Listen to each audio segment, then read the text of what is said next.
Assalamualaikum warahmatullahi wabarakatuh. Perkenalkan, nama saya Raden Cepdani Dewanata. NIM saya 020320130009.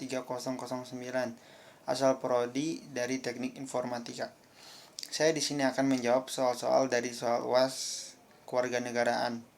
Nomor 1. Bagaimana pelaksanaan hak asasi manusia di Indonesia? Jelaskan dengan contoh kasus pelaksanaannya di Indonesia. Jawabannya adalah Indonesia merupakan negara kepulauan berbasis hukum, di mana segala sesuatu bidang kehidupan diatur dalam badan hukum. Dalam hal hak asasi manusia, negara memiliki peran sebagai tokoh utama dalam penegakan hukum. Maksudnya, negara memiliki tanggung jawab guna menegakkan, melindungi, memenuhi, menghormati, serta memajukan hak asasi manusia warganya. Walaupun demikian, faktanya pelaksanaan HAM yang ada di Indonesia masih jauh dari kata ideal, bahkan sempurna. Tujuan dan cita-cita utama pelaksanaan HAM di Indonesia adalah keadilan sosial bagi seluruh rakyat Indonesia. Namun sering terjadi pelanggaran HAM yang dilakukan oleh masyarakat, bahkan pejabat negara, baik itu pelanggaran HAM berjenis langsung seperti perampokan, pembunuhan, pemerkosaan, dan sebagainya. Pelanggaran HAM secara tidak langsung seperti korupsi, penyalahgunaan wewenang, dan ketidakadilan terhadap rakyat. Nomor 2. Apa makna demokrasi menurut saudara? Jelaskan dengan contoh di negara kita.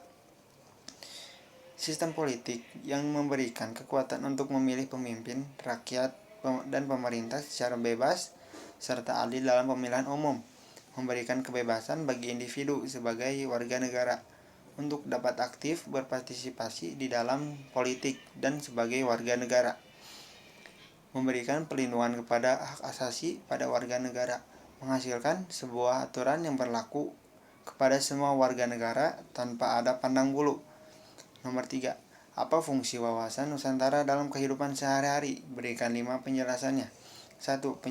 Fungsi wawasan Nusantara secara umum ialah berperan sebagai pedoman, motivasi, dorongan, dan rambu-rambu dalam memastikan semua kebijaksanaan, ketentuan, tindakan, serta perbuatan dalam penyelenggaraan negara, baik pusat maupun daerah.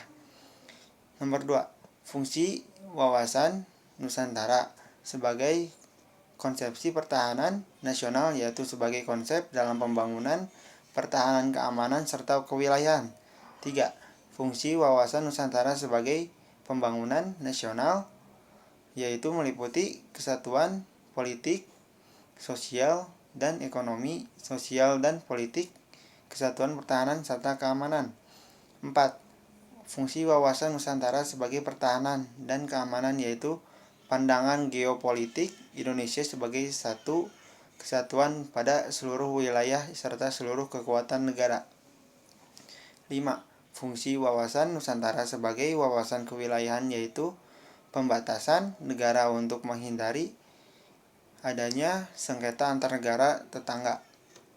Nomor 4. Konsep Trigatra dan Pancagatra sudah diterapkan di Indonesia. Jelaskan dengan minimal 5 alasannya. Menurut saya, sudah.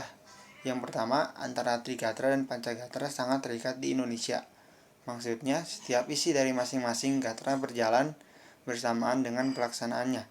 Yang kedua, implementasi Trigatra dan Pancagatra sudah tepat di Indonesia, seperti hubungan letak geografis dan kekayaan alam dari poin Trigatra dan Pancagatra.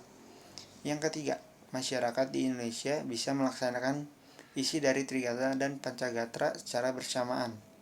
Nomor 5. Buatlah kesimpulan dari teori Van Tunen.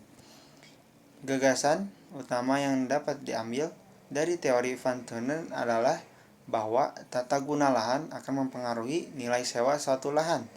Area yang berada di pusat pasar atau kota akan memiliki nilai atau harga yang lebih mahal dibandingkan lahan yang berlokasi jauh dari pasar. Terima kasih. Sekian dari saya. Mohon maaf apabila ada salah kata. Wassalamualaikum warahmatullahi wabarakatuh.